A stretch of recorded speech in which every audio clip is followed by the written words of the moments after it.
এতিয়া যেন জনাঞ্চল পৰিণত হৈছে বনাঞ্চললৈ। দৈনিক বনাঞ্চলৰ পৰা জনাঞ্চললৈ খাদ্যৰ সন্ধানত ওলাই আহে জীৱ-জন্তু।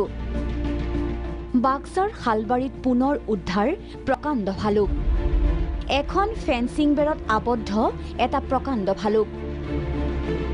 ৰাজাবিলত স্থানীয় লোক SSBৰ সহযোগত বন বিভাগৰ চিকিৎসকৰ দলে ট্ৰেংকুলাইজ কৰি উদ্ধাৰ কৰে প্ৰকাণ্ড ভালুকটো।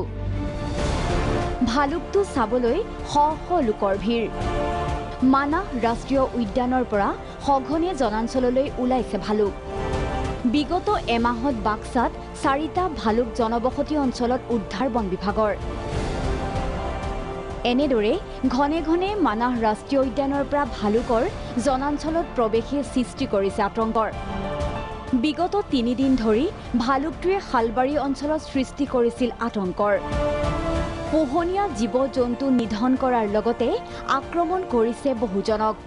এই গাঁওখনৰ যি বাৰী আছে, বাৰীত এই বাহনী আছিলে, বাহনীত সোমাই আছিলে। তাৰ পৰা মানুহে খবৰ দিয়াৰ লগে লগে ৰেস্কিউ টিম মানে ইমিডিয়েট আহি পেলাই আমি ট্ৰেংকুলাইজ কৰি ভালুকটো আমি ৰেস্কিউ কৰিলোঁ। আগঠিঙৰ এখন হাত মানে ইনজুৰ্ড হৈ আছে, তাতে অকণমান গুণা লাগি আছে, তাতে সেই বৰ জখম হৈছে।